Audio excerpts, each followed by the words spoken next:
talking about the new moon in Aquarius. Next 30 days will be important to serve your tribe, serve your community, get off the sidelines and get in the game. I'll talk about how to do that in this video.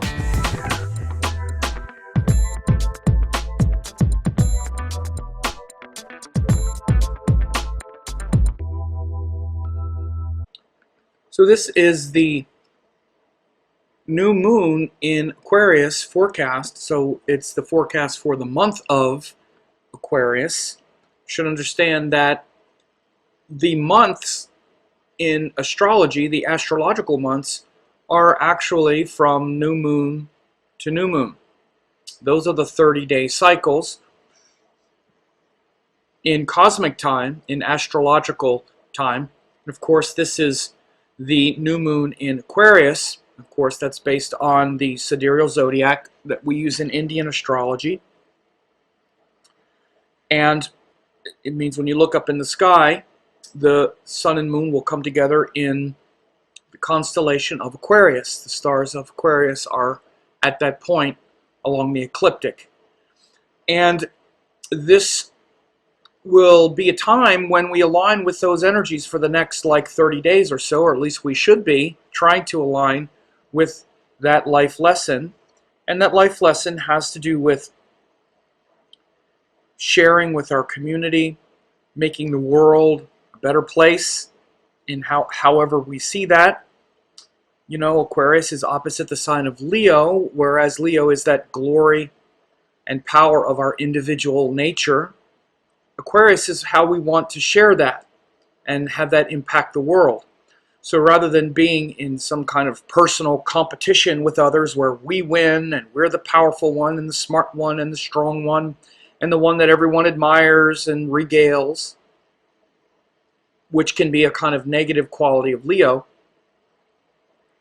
Instead, in Aquarius, we see a desire to share that energy with others and have it be something that, you know, not just individual others, but with the culture, with society, and as I say, make the world a better place, you would say.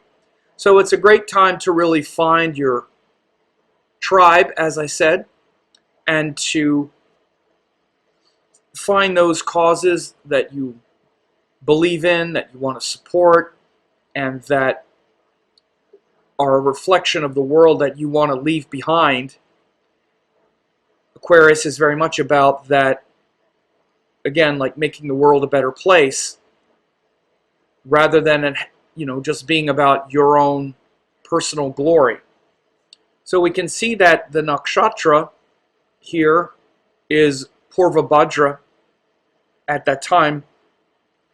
And Purva Bhadra is related to the god Aja Ekapad, which means the one-footed goat, or the one foot coming down from heaven and impacting the earth, like a pada. Pada is foot, or it's also related to like the result of something happening. And so this is like the earlier auspicious result or foot. And it's akin to lightning coming down from heaven and striking the earth.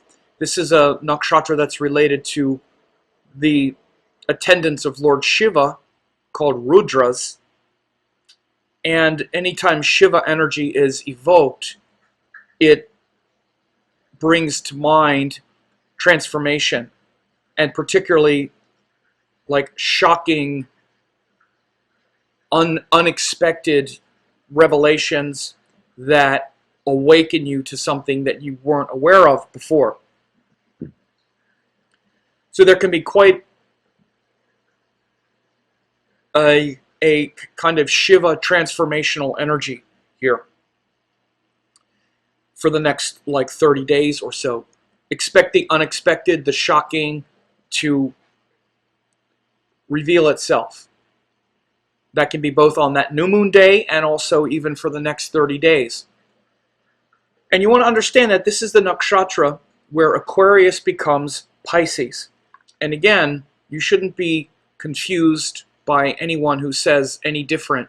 Vedic astrology has always been sidereal, with the nakshatras aligned with the signs, with the rashis. Every classic Vedic astrology text states very clearly that the nakshatras and the rashis occupy the same space. It even literally says in many classics that the rashis are comprised of 27 nakshatras, or like each rashi is 9 nakshatra padas. It's completely unambiguous. So you can see the same qualities of the nakshatras in the rashis because it's the same section of space, just a different portion of the space. So particularly when you see the nakshatras that are in between each sign, there are 12 nakshatras that bridge the rashis, and Purva Bhadra is one, and it's in between Aquarius and Pisces. So again, you see this kind of lightning strike that comes down and shows us this vision of the world that is beyond, that leads to this Pisces transformation and this Pisces surrender and this Pisces letting go. Because remember, it's Aquarius to Pisces. So Aquarius is about our connection to culture and the world and society, as I just said. And in many ways, this is kind of the way we see a kind of culmination of our life on Earth. Oh, I'm this person who is alive and, you know, with all these other people, and I want to leave the world a better place. And it kind of feels like the culmination of our life on Earth. But it's actually not, because there's something beyond that, beyond the world of people and culture. And we don't notice that until we have this lightning strike, bam, that shocks us into a metaphysical reality. And that's a lot of the energy of Purva Bhadrapada. That, again, lightning strike that comes down from the heavens and gives us an experience of what's beyond. And that means what's even beyond this world of culture and people and making the world a better place, and one day, you know, all of that, because this is a lot of our highest desires revolve around that. And our highest desires is to serve the world and save the world and have the world be beautiful, where we don't destroy the planet or people aren't fighting, and all of those things that we imagine and hope. And that would be the sort of utopia of the world. Well, guess what? There's something beyond this world, and nothing in this world will ever play out and pan out 100%. One of the biggest things we have to learn, and it's one of the hardest lessons to learn, and it's the Aquarius lesson in its highest sense, is that pure spirit that exists beyond all of the ups and downs and wins and losses and victories and defeats of this world. What's beyond that is pure spirit, pure consciousness, that metaphysical reality, which is symbolic and shown and felt in the sign of Pisces, where we try to surrender into that thing. Often what we do in Pisces is the way we reach that thing is through some kind of, drugs or chemicals or something that kind of blasts us out of this form in this world into some other kind of place. So that's next month. But this month, it's Aquarius uniting our individuality with higher cultural purpose, and also understanding that sign in context with the zodiac. Because again, one of the deepest lessons that I make sure to instill in my students and when I speak is that nothing is just isolated in itself. Aquarius is not one sign.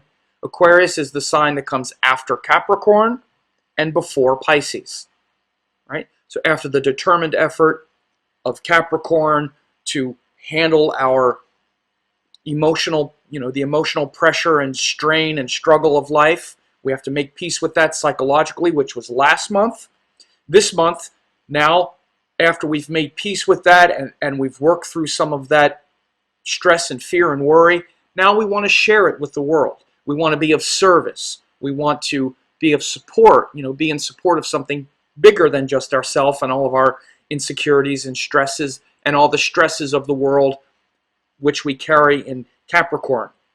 So we want to share that with the world in Aquarius, but then eventually we need to let go of that as well, which is Pisces. So each one of these signs exist as a continuum. That's what the zodiac is. It's a wheel. And in Vedic astrology, it's called the Nirayan chakra. Nirayan means without ayanamsha, or without seasonal calculation, wheel, chakra. So that's what the zodiac is in Vedic astrology. And so, again, it's this continuum and this continuation of one energy to the next flowing. So that's the prevailing energy. And it's always important to also check in with other things that are happening. We certainly have, we have Mercury retrograde at the beginning of this cycle as well, which, of course, Mercury retrograde has to do with reflecting on your speech, reflecting on what you communicate, really introspecting and hopefully getting it straight, seeing beyond your confusion, maybe noticing where you're confused about what you're saying and being careful and noticing how that hurts you at times. We also have a powerful Mars in Aries, so there's a lot of courage to fight for what's right, hopefully, but not indiscriminate, stupid arguing, but, standing up for what's right, which you're willing to defend. We also have Jupiter still in Scorpio. He's about to move into Sagittarius, poke his head in there for a second, but then, go back into to Scorpio. But so Jupiter moving back and forth and flirting with this, what's called Gandanta point. Again, it's another Vedic astrology principle where the Rashis and the Nakshatras, where their energies both stop. We have what's called Gandanta, which is a point where the energy gets, it's like a hard stop there. And so this is quite tenuous. We see a lot of, particularly we could see it in the world with a sense of justice, even like global justice, social justice, personal justice. Big themes of that in the world right now, with Jupiter hovering between the two signs of Scorpio and Sagittarius. So in the next couple months, we're going to see all kinds of this kind of justice flowing. But because it's happening right now at the beginning of this month, we see Jupiter right at that point. That's also important to notice the shifting tides of justice right now. Again, next month it'll also be an issue because we'll be in the Pisces month, and Jupiter's the ruler of Pisces. And by the way, this ruler of Aquarius is Saturn, who is still in Sagittarius, so we're still committed and focused on what inspires us, what we are, inspired by and willing to focus on and commit to and, even work hard for. That's what Saturn in Sagittarius is doing. It's been doing that since early 2017 for the most part. And then we also still have Venus and Ketu joined in Capricorn. It's not a bad placement for Venus in general, being in Capricorn. It's where we're quite, devotional and practical and realistic about our partnerships. But it doesn't feel so good that it's very close to Ketu and whatnot. So our romantic partnerships have been a source maybe of some stress lately because, after going through Sagittarius, which is about hope and, maybe some disappointments, then going into Capricorn, which is about facing the truth and the harsh realities of interacting with others, especially romantic projections. It's a time to be real about those things. If we're real about those things, it's very beneficial to our partnerships, by the way. But in many ways, we don't like to get real. We like to be immature and childish about things, especially romance. It's much easier to just go, oh, I'm so sad, and it's their fault. So this is kind of going on with Venus right now, a kind of backdrop of the situation real quick. For the most part, though, the next 30 days, very much about standing for what you see as being right and righteous, and serving your tribe and your community and those things that you're willing to sacrifice for, even if it takes you outside of your own personal comfort zone in order to leave the world in a better place. And again, it doesn't necessarily mean some higher cause. Again, maybe it's something like you really believe in, let's say the yoga world, and so you serve some of those teachings, or you put some things out there that really serves that truth, because maybe there are ways that it's not being served. Maybe in the astrology world as well, you see some things that aren't right, and you want to leave it better than you found it, so you actually help those who are doing this or that, or whatever it is, or of course more mundane, not mundane in a lower sense, but more typical things with your tribe or with your community and your world, like clean water or civil rights or social causes. Sometimes we can compartmentalize things, but all of these different tribes that we have, what's the tribe that you're in, and what does that tribe stand for, and how much are you willing to stand for it, or are you just kind of letting other people do all that stuff? Well, again, we're all an amalgam and an aggregate of what we're putting out there. So this next 30 days, it's a good time to really step up and show what you stand for. What are you willing to stand up for? Because the last thing I wanted to say, I almost forgot, is Saturn, the ruler of Aquarius, is also aspecting this sun and moon conjunction very closely.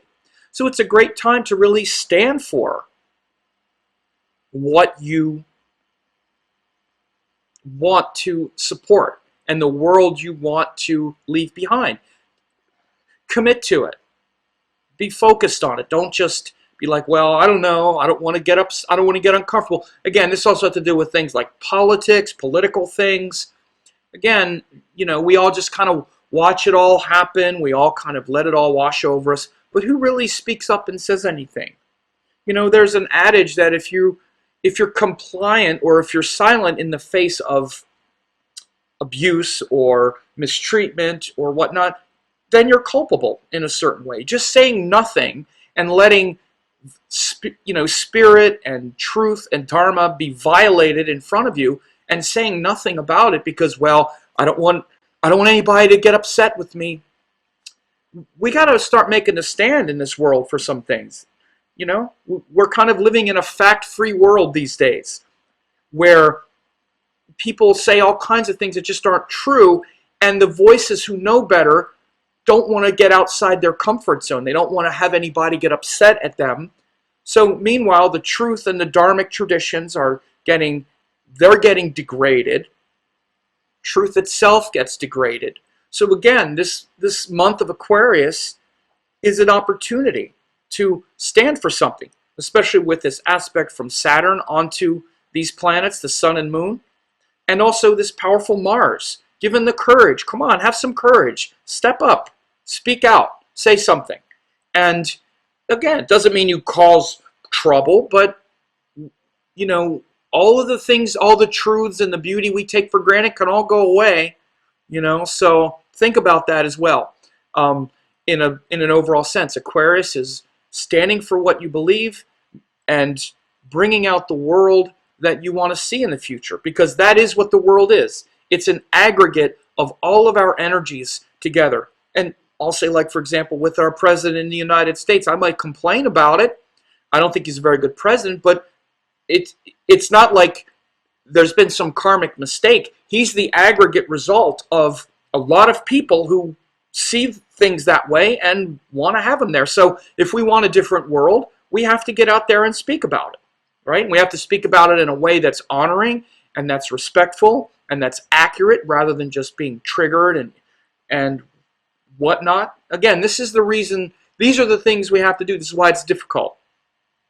So turning enemies into allies, right? Turning your detractors into your fans. Instead of just lashing out angrily about things you don't like or whatever, you just speak the truth. Just speak the truth. And show it as well, have good information or whatever, but that's the best you can do. You can just speak it and show it and say it. And those who do are the ones that are perpetuating the world.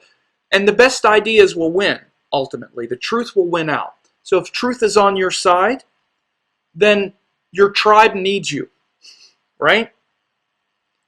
Get off the sidelines and get in the game. So we'll leave it at that.